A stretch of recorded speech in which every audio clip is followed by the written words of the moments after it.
Just quickly to introduce myself, I'm the operations manager at BSES Expeditions. Now, for those of you who don't know, BSES Expeditions is a charity that runs about 6 expeditions a year to some of the most remote places in the world. The Arctic, the Antarctic, the Amazon, the Himalaya, the Andes and such. Now, as operations manager, I interview and train leaders for these expeditions. So a lot of what I'm going to talk about refers to my experiences in training leaders and in recruiting leaders, going through their CVs. And so I'm going to offer a little bit of insight for those of you who are preparing for leading on expeditions in the future. Just to make clear, BSES Expeditions are for secondary students, post-secondary students primarily. Okay, so what I work with in the society is about young people going on big expeditions. And I'm also an expedition leader. In fact, I got involved with BSES as an expedition leader to the Amazon in 2008.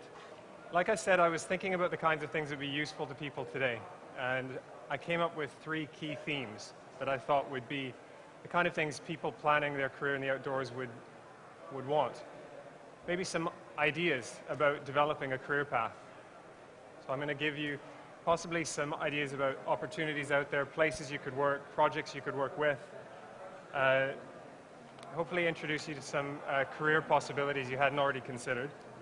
And I thought it would be interesting to people today to learn a bit more about how to become qualified as a professional, which for people who are serious about a career in the outdoors is a very important prospect. How do you plan for that? Some people here today are probably building up their CV, still thinking about how they're going to qualify, or if they even want to get qualified. And third, hopefully I can offer a little bit of help on how you could get hired for the position you want, which I think is a really important point for us to think about, because there are some amazing opportunities out there in the world of expeditions, and a few lucky people will get them.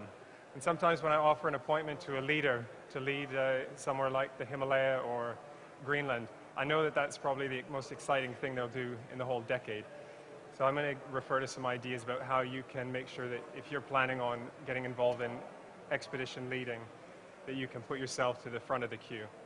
All right, I'm going to go back now about 15 years. I thought it would be useful to bring myself into the picture, use myself as a bit of a case study. This photo was taken in, I think, '98. That was the year that I started formal training to be an expedition leader. This is on the Wapta ice field with 2 of my colleagues that I went through training with for about 3 years in Western Canada. Now that's a significant place to start. Maybe for some of you, you're already past it. I chose to do a guide diploma. That's a big commitment. It's probably the most serious form of qualification for an expedition leader, because it's akin to going off to do a university degree. You're deciding to put between 2 and 8 years, I would estimate, is the range to qualify. And that made sense to me. When I was 18, I'd already done a lot of serious alpine climbing, ski touring, and I wanted to just jump right in. The guiding path is not suitable for people who are not already performing at a fairly elite level in the sports of expedition travel. So that was where I got my start, and it took me about 3 years to complete, and that was really just the base. I'm going to come back to this a little bit, because there are a lot of different paths that people can take to get involved in expeditions, but as someone who now prepares expedition leaders and selects them, I realize that a lot of people think that you can get involved without considering the path that you become qualified and trained. So I'd like to offer some insight on that subject.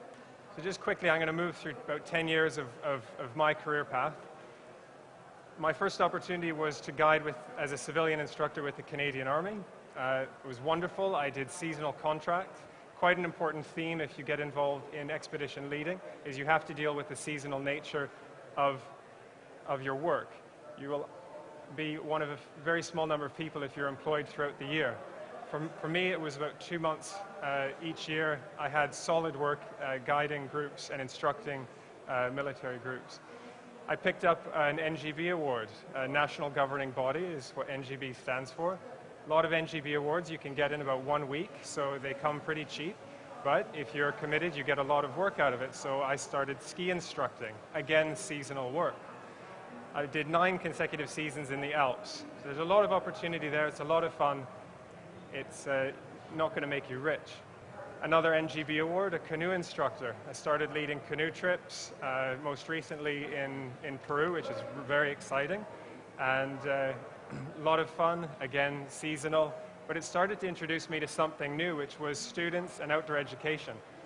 Now, in expeditions with BSES and in a lot of outdoor education, what we're really dealing with is young people and a form of experiential education. And I chose this photo for the presentation to suggest that when you get into expedition leadership and outdoor instructing, you start to realize that you can't have a qualification for every type of leading and instructing that you do, and you just begin to develop competence and learn on the job. And I'll come back to that as well, as how you learn to actually grasp what kind of competence you're picking up over your career path, and how you articulate that when you're the applicant to an expedition team. I started to work in outdoor education for a number of years, and I thought, where's the career going? Could I get involved in more serious, more committed outdoor education with schools or with post-secondary education? So I signed on to a master's course in outdoor education at the University of Edinburgh. Now, there are a number of courses in the UK now of a post-secondary type, and for those who wish to work with school groups or in schools, this is by far the best thing to do. It's a specific career path. It's very different from guiding and outdoor center instructing. But this here is a class that I was part of, attending a course in the Hebrides where we were looking at teaching environmental studies in a curricular format. And then about 3 years ago, I did my first expedition with BSES. First I went to Peru, and then I led in the Arctic. This is about 1 year ago up in Svalbard. Some of you are probably familiar with Svalbard. It's roughly speaking to the northeast of Greenland, and it's one of the places where BSES Expeditions runs at least 2 expeditions per year, long-term up there. And it's probably the most exciting form of outdoor leadership that I've ever been involved with. So I'm quite happy to speak to the theme today, because for those who get involved in outdoor leadership, I would imagine for many the ultimate experience is to be a leader on an expedition somewhere which is at the pinnacle of your own experience as well. And that's a very nice characteristic, quite different from leading a group on a very familiar hill in the peaks or something like that. Okay, in summary, this is what I've just referred to. Qualifications for expedition leading. If you're thinking about applying to lead on an expedition, or you're part of a group who is self-organizing, there's a lot of expeditions of that type which come together. These are some of the things you might have in mind in terms of your formal qualification to be under that title of expedition leader. NGB awards, those are the instructor certificates. Post-secondary education, something like a diploma or a degree in outdoor leadership. Joining onto a guide scheme, that's the big one. That's a major career path in itself. And experience. And I want to just emphasize quickly that experience is something which very clever expedition leaders start to think about in a kind of innovative fashion as they develop their career. If you know how to articulate the competence you build up through experience, you can bypass all the rest. Okay? There are very few qualifications which say you are a leader for the Antarctic and you're qualified to travel with a rifle and cross ice fields and this kind of thing. But if you've done it and you can demonstrate that you are operating at what we call best practice standard, then you're probably one of the best people to be applying for that position.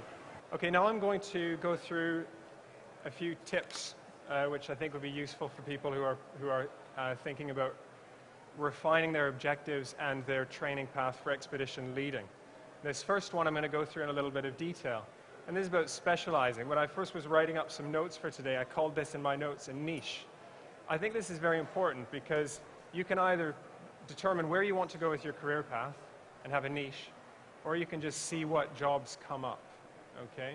I would suggest you're probably going to be a lot better off and a lot more impressive to your expedition team if you know what your niche is.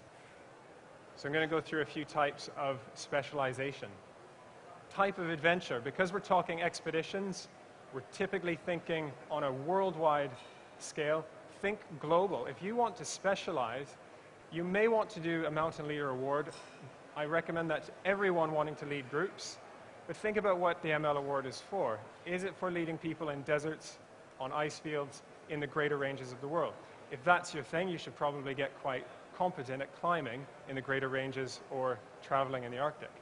Facilitation skills. You might want to think as you prepare as an expedition leader about what type of instructional skills you develop in yourself. Some people get involved in expeditions because they have a background in social work. They're very good at dealing with crisis management. Facilitation skills are, I believe, probably the most overlooked skill area in expedition leading. And a lot of people I work with cringe when we call them soft skills because that makes them sound easy.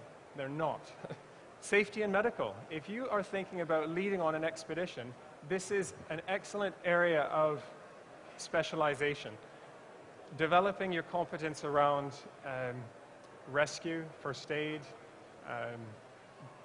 search and rescue, swiftwater rescue, being an avalanche technician. There are so many things which are outside of your normal guide or instructor training scheme. And if you qualified in nothing but safety and medical aspect of expeditions, you would be an asset to a team. And we experience that regularly when we meet people who have done rope rescue or come from a background as a paramedic. And the fourth one that I'm referring to here is with expedition leading.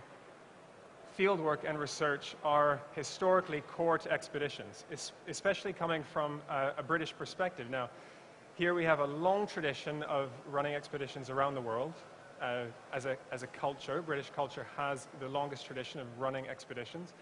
And expeditions historically have objectives which I refer to as fieldwork or research. It could be about mapping out an area.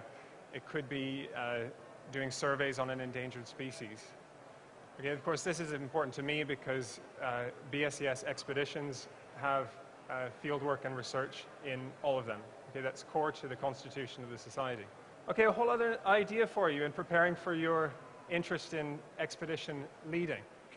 It's what I call having an expedition lifestyle. Now, I interview a lot of expedition leader applicants, and one of the main things that I try and pick up on is if outside of leading on this expedition, they already are living a lifestyle that is exposing them to environments that are wild, that are physical, that are challenging and remote. I put in a few photos here just to link with a few personal stories. I'm currently planning a new expedition to the Empty Quarter. That's the Arabian Peninsula. And we have very few people who are experts on the Arabian Peninsula out there, because not many people travel there. And I started to think, well, if we're going to be planning such a serious expedition, I should probably go there and get familiar with it. So I went there. I made 2 trips. The most recent one I was on my own, and that's a photo I took just on a tripod in the Empty Quarter. And then this is a photo from an expedition I was part of in the Pamir, a range of the Pamir which is entirely unclimbed. This is just recreation for me. It was an expedition that was happening, and I went along with a part. That's what I call having an expedition lifestyle.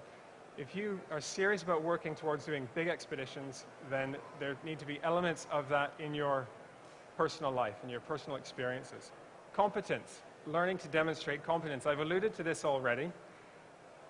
As you develop a career path in outdoor leadership and specifically in expeditions, you realize that a lot of the things which make you very good as a leader didn't come from any training or assessment, but you probably want to highlight them when you're being considered.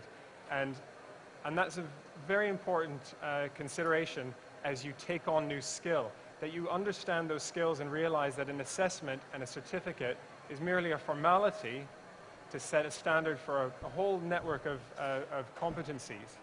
And I've inserted a photo here of a few leaders that I work with who need to carry a rifle for polar bear safety. And imagine one of them was applying to be on a polar expedition with one of our teams and said, and I have a firearms license.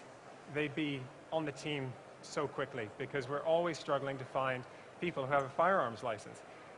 It's a type of competence which you might have in a certificate, or you might simply have a background of understanding firearm safety.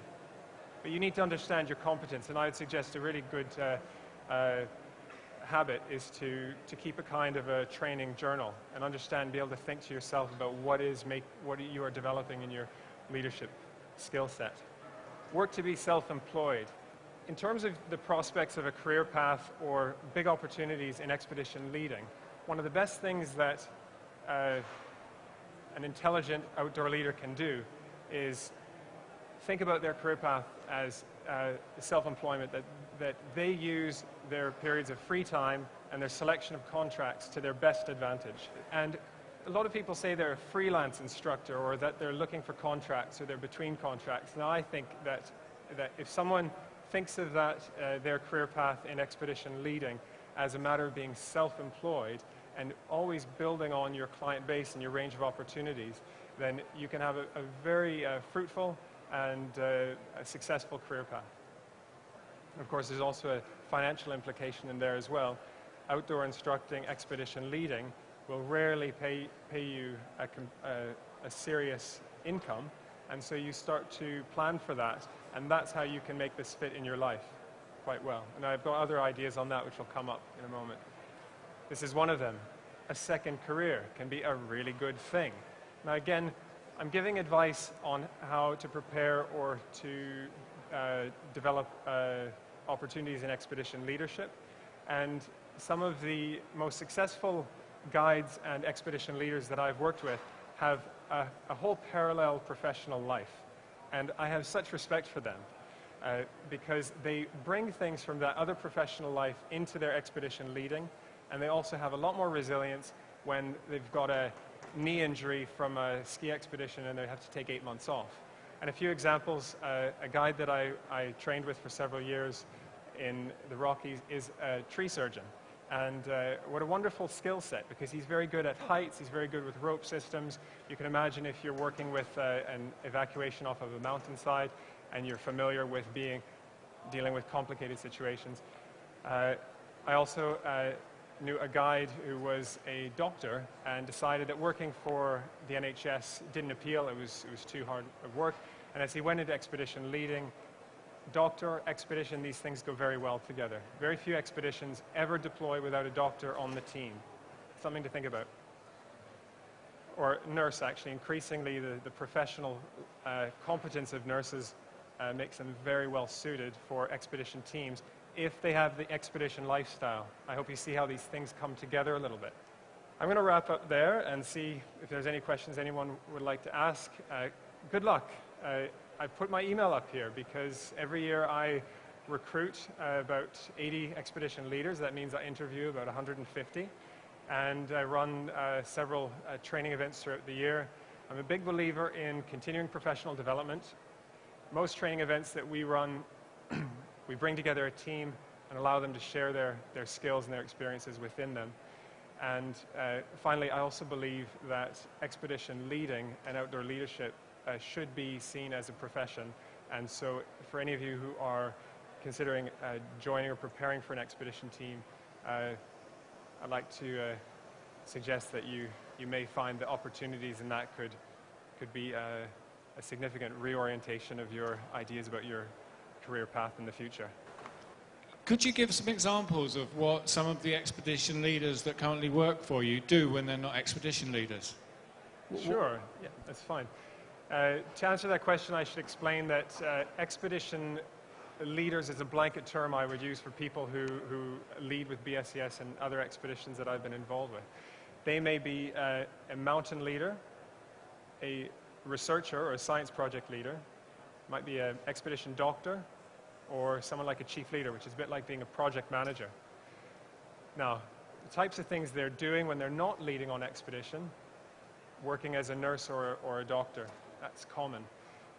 Teaching, working for an outdoor center that allows them leave of absence. It's a very healthy thing that I hope most outdoor centers and colleges would do. Or they have a whole other career path. We have a number of people on expeditions that are in environmental consulting, and they work in labs, they work in other aspects of outdoor jobs. Just a follow-up question, I guess. There's a lot of people that work in outdoor centres and maybe have a dream of leading an expedition somewhere fairly extreme, like the kind of places that you go to. Is it ever too late to start working towards that path? Is there a cut-off point at which they should start their 5 or 10-year plan? No, not at all. In fact, we often will take assistant leaders on expeditions because if we think someone is undoubtedly going in the direction of being a skilled expedition leader, then we're happy to get them on expedition teams, possibly without the responsibility, but to take them on the team. They can be shadowing a qualified mountain instructor or a science leader. And certainly for anyone who thinks that their qualifications don't relate to the expedition context, that's something, never to underestimate the other people applying for those leader roles and to see how far you can get. I think there are some very skilled people who are working in outdoor education out there who bring a lot to the expedition setting.